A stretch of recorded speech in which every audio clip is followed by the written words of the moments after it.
I want to say, first of all, I was honored because you had not directed a scene in quite a long time. You came out of retirement just to direct my scene. Right.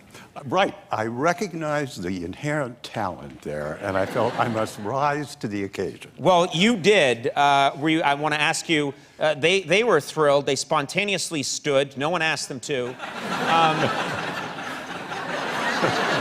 I got all kinds of prestigious awards, as you probably saw. But what's most important to me is, were you happy with my scene? I was delighted. I recognize true cinema art when I see it. Okay. What is it that you liked about my performance? What did you notice? Did you notice anything, any details that you particularly proud of? The subtlety with which I thought you and the Sharktopus interacted. The two of you worked together, I think, in a truly an award-winning performance. Yeah, there we have. That scene right there, I really feel like, you know, that was... First of all, we didn't use any CGI, which I thought was impressive. Right. Also, I know that you've worked with, you gave so many people their start, so many great talents their start.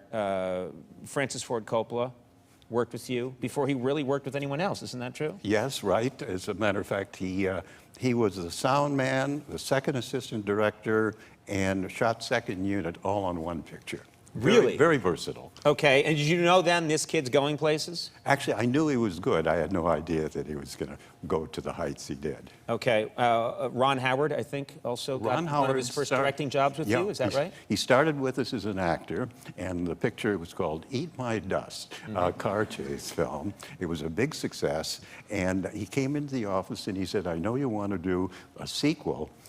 When a star plays a role in a successful film, he always asks for more money. Right. I will star in the next picture, no more money, and I will do an additional job. And I said, what is that? And he said, I'll direct. And I said, Ron, you always look like a director to me. No.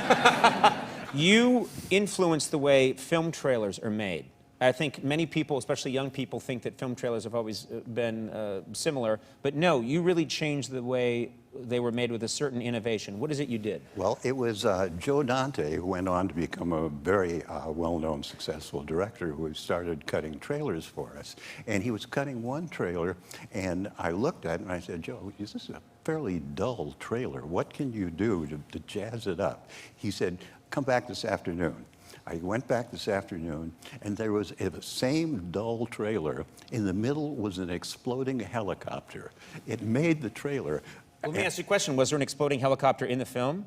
There is no law that says everything in the trailer has...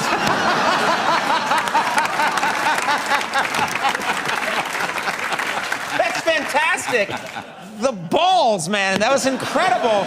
So, I mean, this show would be jazzed up by a helicopter crash occasionally, you know? That's the kind of thing that would help a talk show. You know, they should do it everywhere. We could give you the stock footage. Would you charge me for it? Very little, You've got great titles for your films. One of my favorites, Attack of Crab Monsters. Yes. And there's, of course, the title for it. So many amazing titles over the... Do you come up with the title first and then decide to shoot the film? How does it work? Sometimes. For instance, Grand Theft Auto, which was Ron Howard's first film as a director, the title came first. But the film he did before, Eat My Dust, I've forgotten the title. We were shooting a car chase somewhere out in the San Fernando Valley, and dust was flying all over the place. And the director said, we ought to call this picture Eat My Dust. I said, we will. And he said, I'm joking. I said, I'm not joking. That's a great title.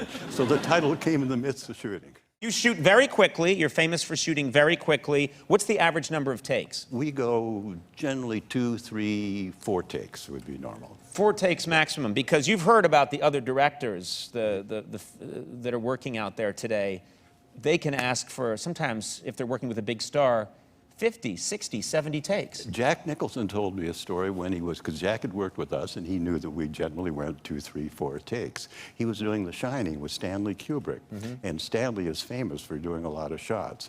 He did over 100 takes, and Jack is a good guy. He stood there, he did the 100 takes. When it was finished, he went up to Stanley, he said, Stanley, I'm with you all the way, but you have to know I generally peak around the 70th or 80th take. You're not getting anything anything good after that. What about I heard, I don't know if it's true, that you will use sets from other movies if you can. If you think that if you see a set from that another movie that has nothing to do with you is using that you admire, you will try to figure out a way to get that set. Is that true? Yes, the first picture I ever did for a major studio was the St. Valentine's Day Massacre, which I did for Fox.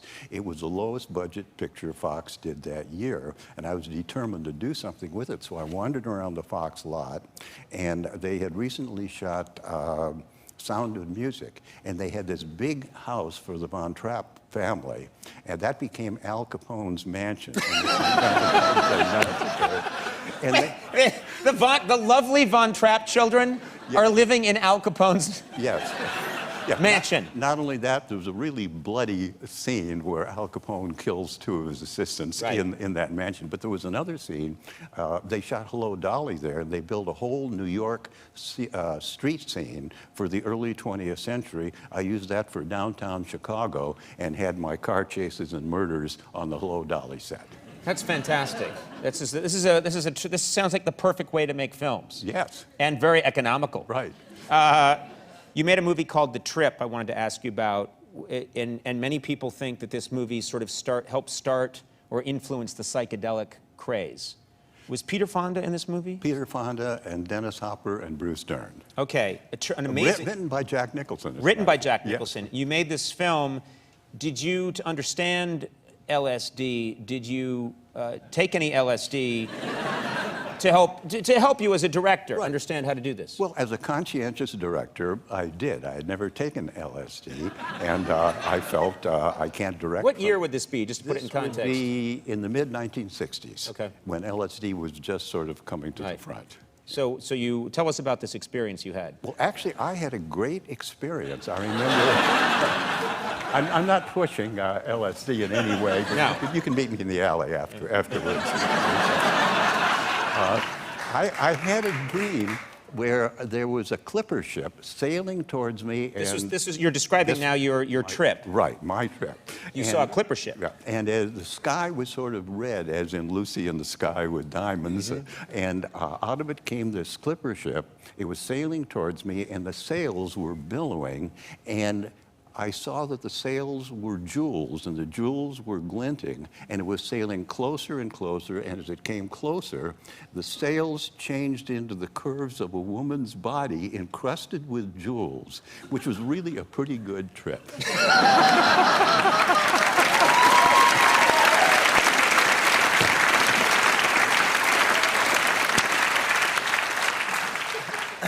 Okay, Roger, I've never been more excited to plug a movie than I am right now. Sharktopus versus Terracuda airs August 2nd at 9 p.m. Eastern on Sci-Fi. And all kidding aside, real honor to get to work with you. That was really fun. Thank you so much. Ladies and gentlemen, Roger Corman. We'll be right back.